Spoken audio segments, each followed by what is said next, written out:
นี่ก็เป็นพาร์ท 2 ของการเดินทางรถไฟขบวน The Canadian โดยตอนที่แล้วผมก็พามาขึ้นรถไฟที่ Pacific Central Station ซึ่งก็มีรีวิวห้องพักแบบ Cabin for One แล้วก็เก็บบรรยากาศป่าฝนของรัฐ British Columbia ในวันแรกครับ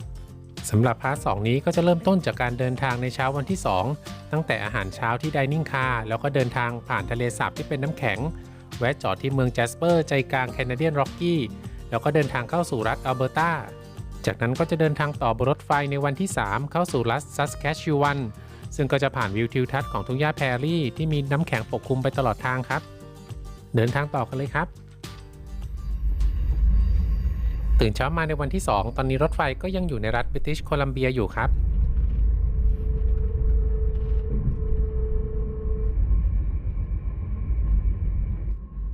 สำหรับแม่น้ำที่เห็นอยู่นี้ก็คือ North Thompson River ครับรถไฟกำลังวิ่งผ่าน Pyramid Creek Falls การที่จะเห็นน้ำตกชัดๆแบบนี้ก็จะต้องดูจากรถไฟ The Canadian เท่านั้นครับ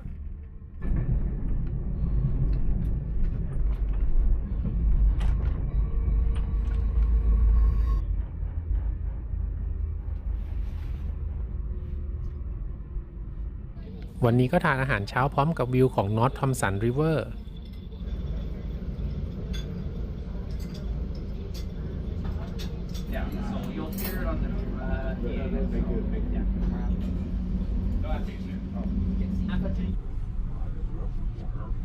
อาหารเช้าวันนี้ก็จะมีขนมปังปิ้งโยเกิร์ตแล้วก็กาแฟครับถ้าไม่อยากมาทานอาหารเช้าที่ห้องอาหารก็สามารถหยิบขนมปังผลไม้ทานได้ที่โดมคาร์ครับ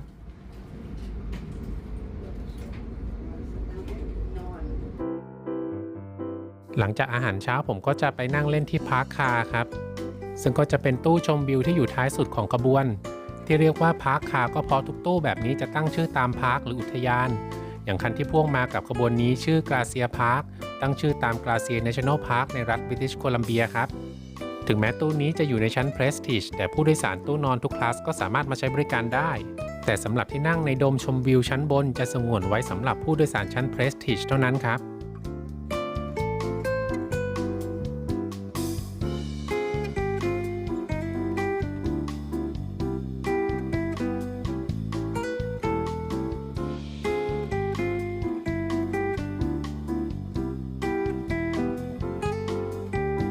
ทางรถไฟส่วนใหญ่ของแคนาดาจะเป็นทางเดี่ยวเวลารอหลีกแต่ละครั้งก็อาจจะรอเกือบชั่วโมงเลย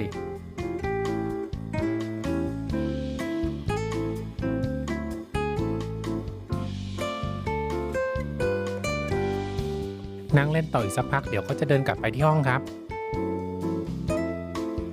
ระหว่าง Dining Car กับ Park Car ที่ท้ายขบวนก็จะเป็นห้องโดยสารชั้น Prestige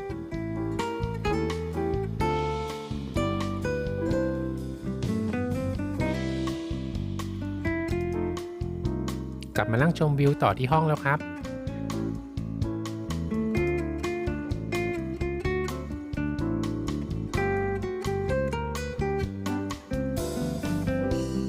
ตอนนี้รถไฟก็กำลังวิ่งผ่านมูสเลคที่เป็นน้ำแข็ง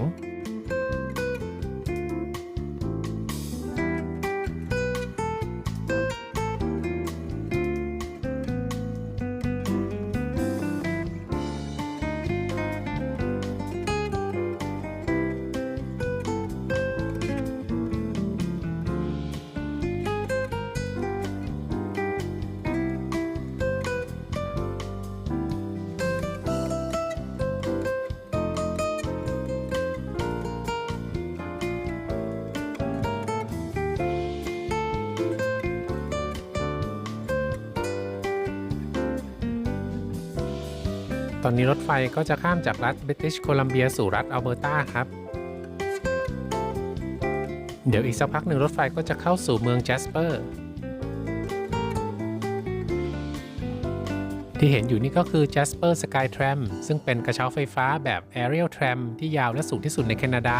ตั้งอยู่ใน Jasper National Park ครับ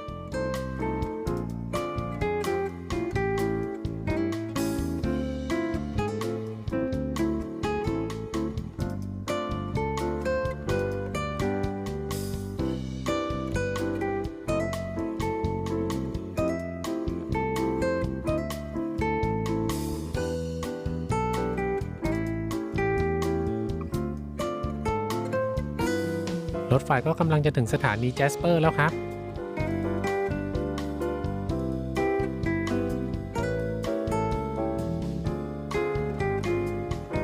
มาถึงสถานีแจสเปอร์ประมาณ 11 โมง Mountain Time ครับ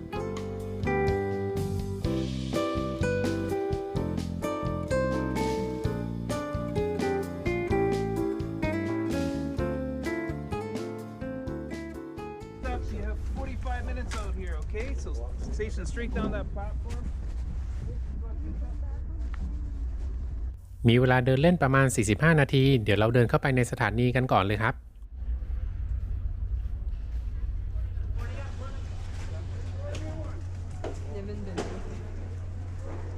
สถานีมีขนาดไม่ใหญ่แต่ด้านในก็มีเคาน์เตอร์รถเช่าด้วยครับ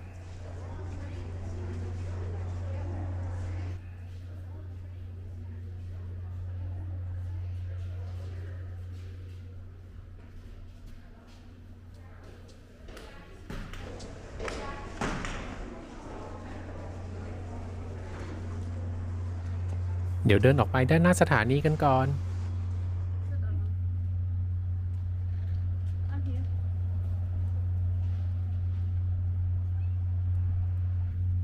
ที่เห็นป้าย Rocky Mountaineer อยู่ด้านหน้าสถานีก็เพราะว่าสถานี Jasper เป็นหนึ่งในปลายทางของรถไฟท่องเที่ยวสุดหรู Rocky Mountaineer ครับ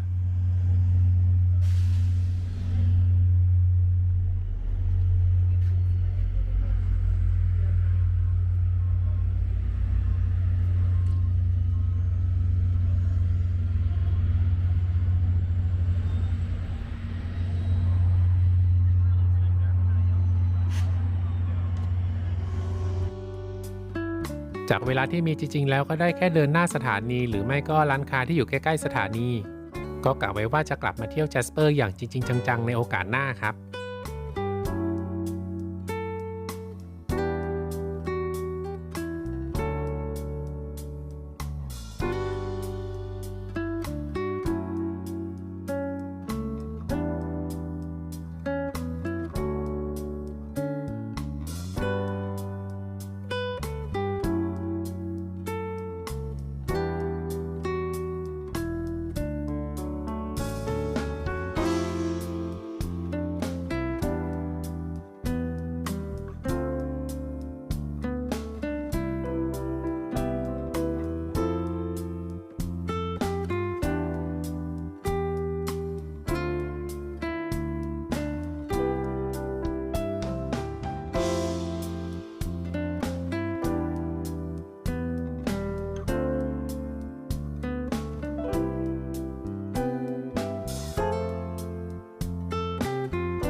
จะเห็นว่า Jasper เป็นเมืองที่ล้อมรอบด้วย Canadian Rockies ครับ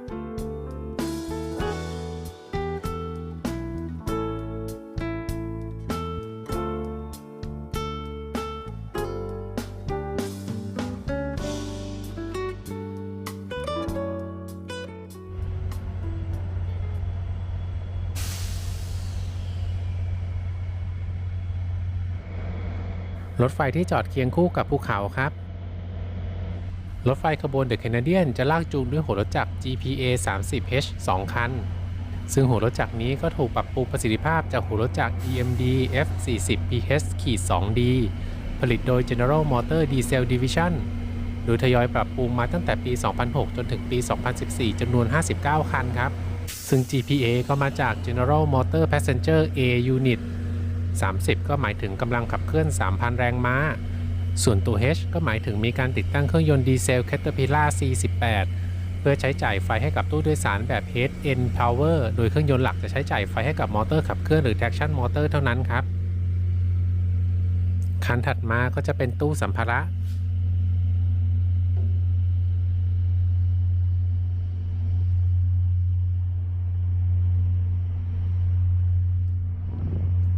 ตู้นี้จะเป็นที่นั่งชั้น Economy Class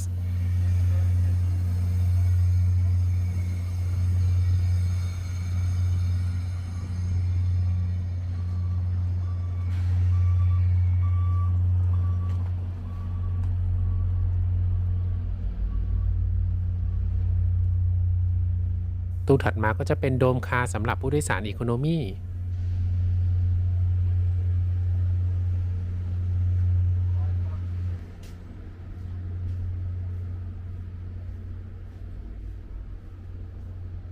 ส่วนคันถัดไปก็จะเป็นตู้นอน Sleeper Plus Class Prestige Class ตู้เสบียงและไปสิ้นสุดที่พาร์คคาร์ครับ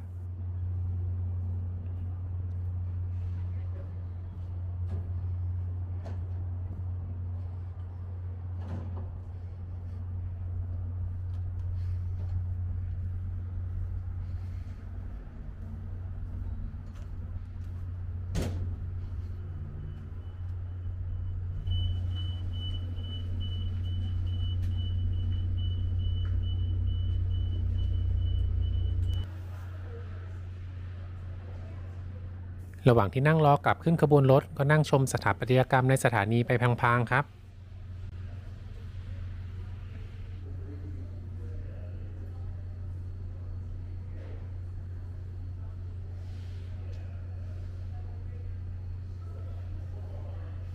พอใกล้เวลาแล้วก็ไปต่อแถวเพื่อตรวจบัตรโดยสารก่อนที่จะกลับขึ้นขบวนรถครับ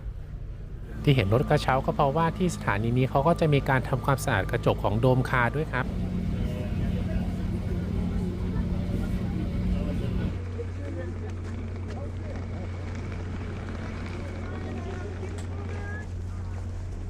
เดินกลับไปขึ้นรถไฟกันต่อเลย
Sun is coming out. Yeah. Oh, it feels so wonderful. Yeah. Welcome stuff to everybody. Welcome back aboard. We enjoyed some of your time here in the beautiful mountain town of Jasper. Yeah.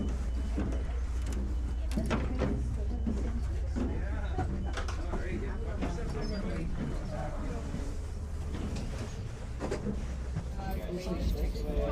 ตอนนี้รถไฟก็ออกจากสถานีแจสเปอร์เวลาประมาณเที่ยงครึ่งซึ่งก็ได้เวลาทานอาหารเที่ยงพอดีครับ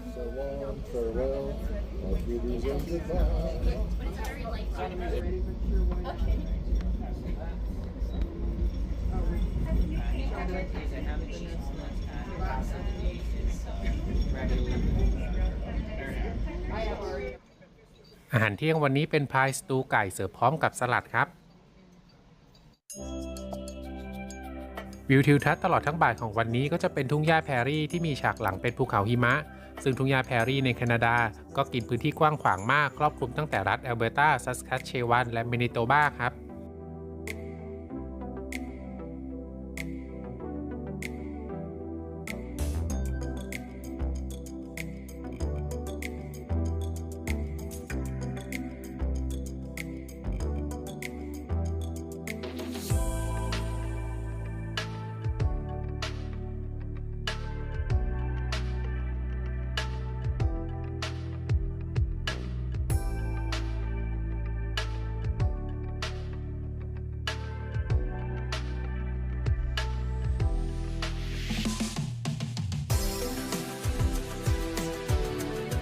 รถไฟกำลังวิ่งผ่านแจสเปอร์เลค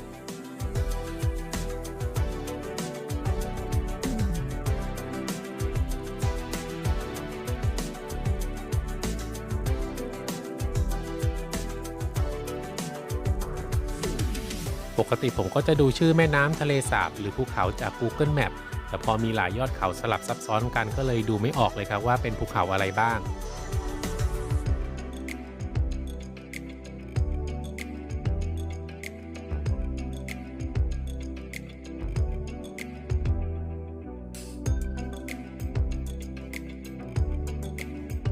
ยอดเขาที่เห็นอยู่ไกลๆก็คือ Roche Mid ใน Jasper National Park ครับ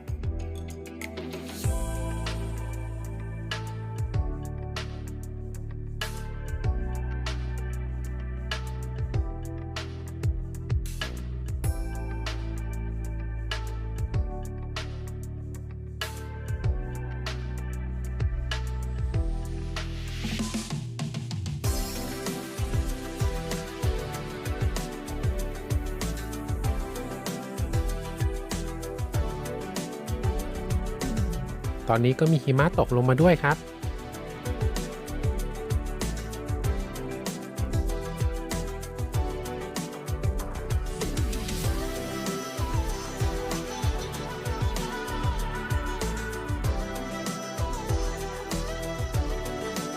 ช่วงเย็นๆก็มานั่งเล่นที่โดมคาครับตอนนี้รถไฟก็มาถึงเมืองฮินตันแล้ว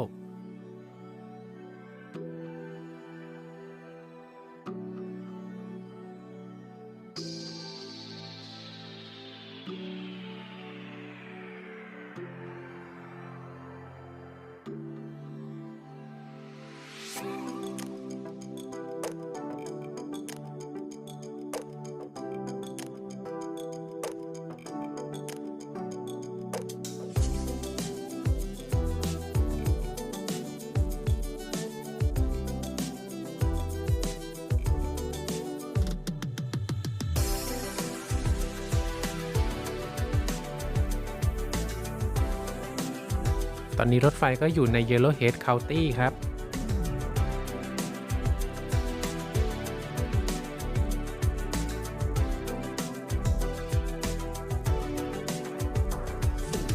ได้เวลาอาหารค่ำแล้วครับวันนี้ผมเลือกเป็นสลัด of the day กับไก่ราดซอสสมุนไพรตอนนี้รถไฟกำลังผ่านชิปเล็ก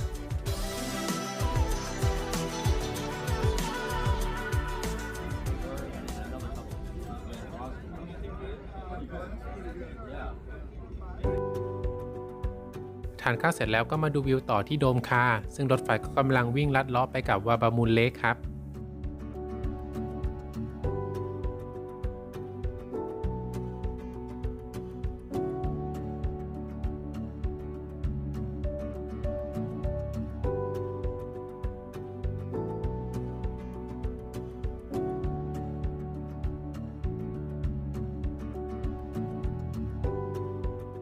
พระอาทิตย์ก็กำลังจะตกดินในวันที่2ของการเดินทางครับ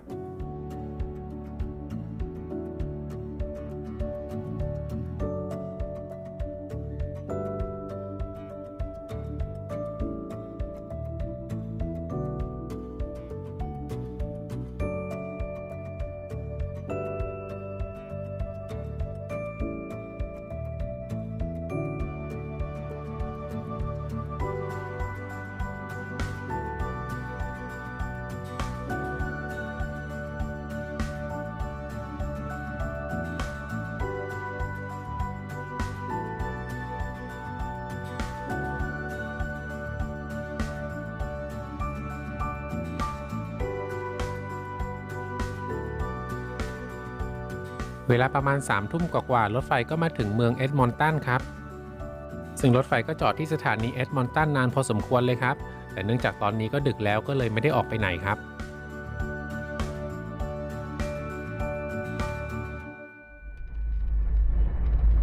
เข้าสู่วันที่3กับการเดินทางบนขบวนรถไฟเดอะแคนาเดียนซึ่งเราได้เดินทางข้ามจากรัฐอัลเบอร์ตาสู่รัฐซัสแคชวัน ครับเช้านี้รถไฟก็มาถึงที่สถานีซัสคาทูนครับระหว่างที่จอดที่สถานีนี้ก็จะมีการเติมน้ำแล้วก็เก็บสิ่งปฏิกูลเป็นประจำของทุกเช้าครับที่หลังจากทานอาหารเช้าเสร็จผมก็จะมานั่งเล่นที่โดมคา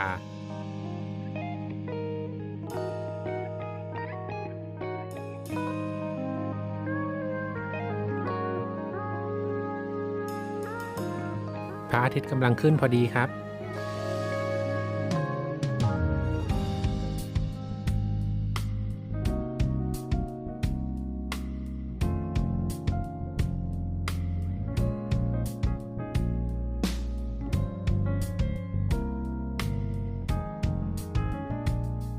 แวะหยิบขนมปังน้ำผลไม้ไปนั่งเล่นต่อที่พาร์คคาร์ครับ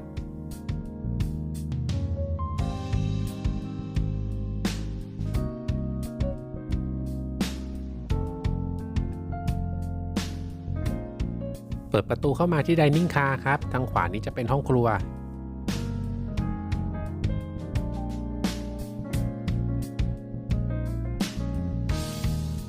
เวลาจะเดินไปพาร์คคาร์ก็จะต้องเดินผ่านห้องอาหารซึ่งตอนนี้ก็กำลังเสิร์ฟอาหารเช้าครับ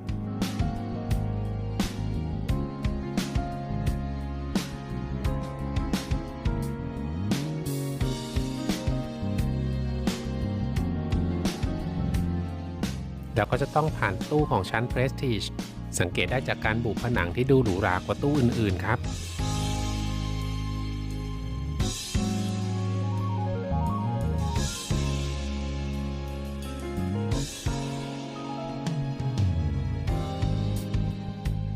ตอนนี้รถไฟจอดอยู่กับที่ก็เลยสามารถเดินได้ง่ายหน่อยครับปกติจะโยกไปมาถึงตู้พาร์คคาร์แล้วครับ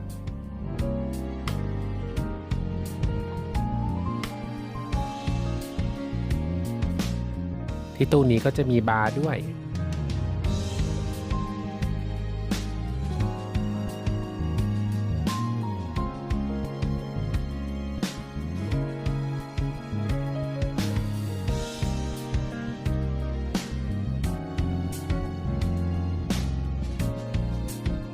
แล้วก็มีมุมกาแฟอยู่ตรงนี้ครับเมื่อวานมีคนมานั่งอยู่เยอะเลยถ่ายวิดีโอมาได้ไม่สะดวกวันนี้เลยมาเก็บภาพอีกรอบครับ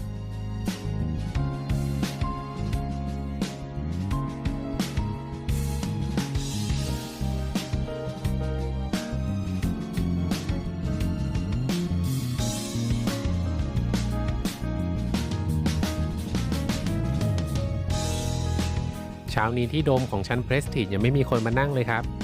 ที่นั่งก็จะเป็นสีน้ำตาลสีเดียวกับการตกแต่งของห้องพักในชั้น Prestige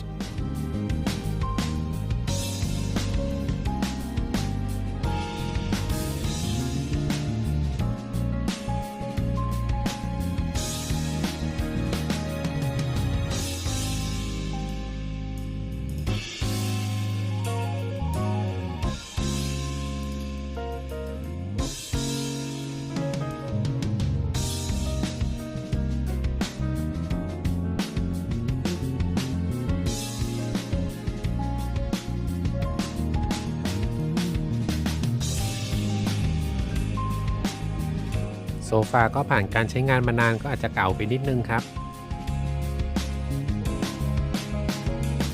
ระหว่างที่รถไฟจอดอยู่ที่สถานีซัสคาทูนก็เจอสุนัขจิ้งจอกที่ป้วนเปี้ยนอยู่ในย่านสถานีรถไฟเริ่มออกเดินทางจากสถานีซัสคาทูนประมาณ 7 โมงเช้าครับ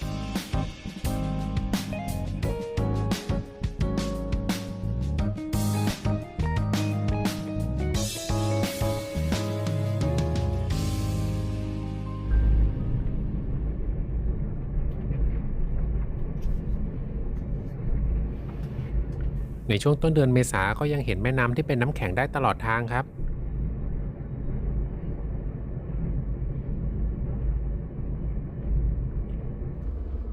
เช้านี้เจ้าหน้าที่ก็เอาผ้าขนหนูเซตใหม่มาให้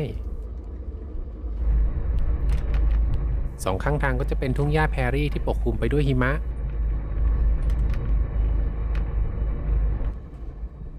ความเร็วที่เห็นนี้ก็เป็นความเร็วจริงๆครับไม่ได้มีการเพิ่มความเร็วของวิดีโอครับ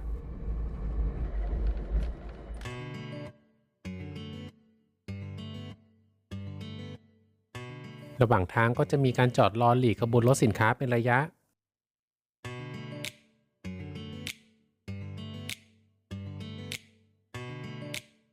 อันนี้ก็น่าจะเป็นหญ้าเลี้ยงสัตว์ที่ม้วนเป็นก้อนๆครับ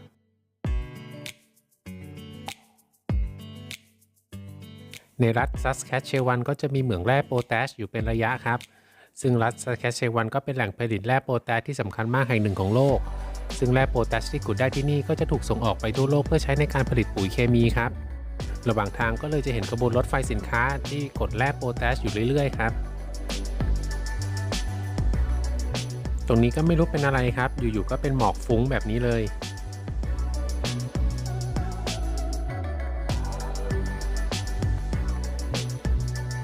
อาหารเที่ยงวันนี้ถ้าผมจำไม่ผิดก็ใช้ชื่อเมนูว่า Pork Basil ครับส่วนของหวานเป็นบราวนี่กับไอศครีมช็อกโกแลตผ่านมา4สต็อปแล้วสถานีที่จะจอดต่อไปก็คือเมลวิลและวินิเปกครับเดินแวะมาดูบรรยากาศของชั้น Economy Class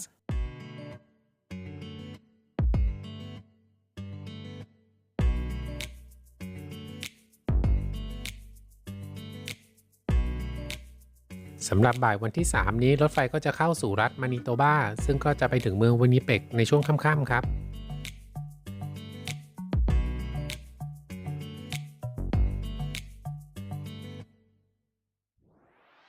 ตอนนี้รถไฟก็เข้าสู่รัฐมานิโตบาแล้วครับ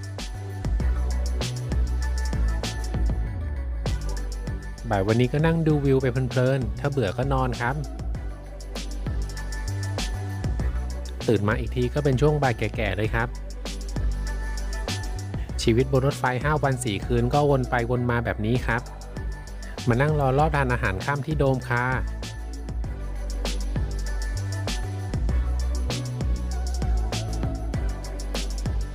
ตอนนี้รถไฟก็อยู่ที่เมืองออสตินรัฐมานิโตบาครับเวลา1 ทุ่มก็ได้เวลาเข้าไปทานอาหารที่ไดนิ่งคา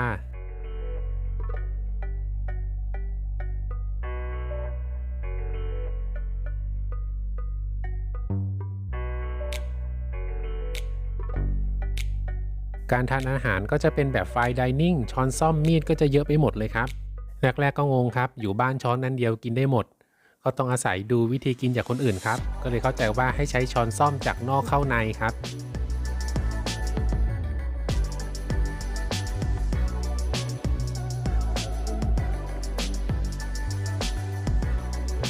เมนูแต่ละวันก็จะมีตั้งแต่เนื้อวัวปลาไก่และมังสวิรัติลืมบอกไปว่าอาหารทุกมื้อสำหรับผู้โดยสารตู้นอนจะรวมอยู่ในค่าโดยสารแล้วครับสำหรับเครื่องดื่มก็รวมอยู่ในค่าโดยสารเช่นกันยกเว้นเครื่องดื่มแอลกอฮอล์นี่ก็คือสเต็กเนื้อที่ผมสั่งมาครับส่วนของหวานก็เป็นเค้กเลมอน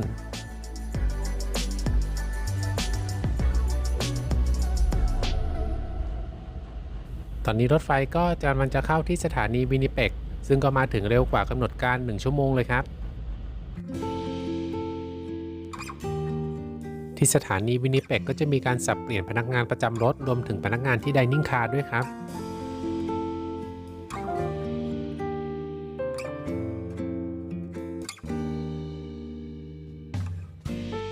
รถไฟก็มีกำหนดที่จะออกจากสถานีวินิเปกในเวลา 5 ทุ่มแต่ตอนนี้ก็เป็นเวลาดึกแล้วก็เลยไม่รู้จะลงไปเดินที่ไหนครับก็เลยนั่งดู YouTube อยู่บนรถไฟครับ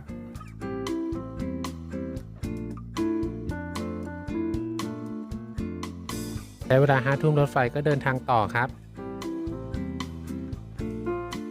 ตอนนี้รถไฟก็กำลังข้ามแม่น้ำเรดริเวอร์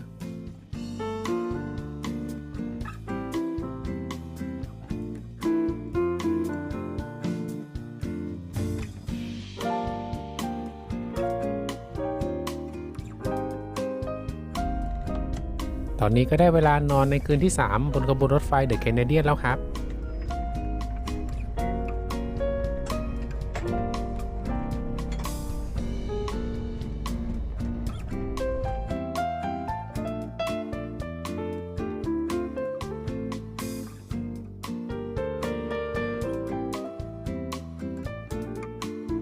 ก็ขอราตรีสวัสดิ์ในคืนนี้ครับสำหรับตอนต่อไปก็จะเป็นวันที่ 4 และวันที่ 5 ซึ่งเป็นวันสุดท้ายของการเดินทางโดยเราก็จะเดินทางอยู่ในรัฐออนทาริโอซึ่งก็จะได้ลงไปแวะสูดอากาศบริสุทธิ์ที่เมืองฮอนเพนแล้วก็เดินทางต่ออีก1 คืนจนไปสิ้นสุดปลายทางที่โตรอนโตยูเนียนสเตชันระหว่างนี้ก็ฝากกดไลค์กดแชร์กดติดตามให้ผมด้วยนะครับแล้วพบกันในพาร์ทสุดท้ายของการเดินทางด้วยขบวนรถไฟเดอะแคนาเดียนครับ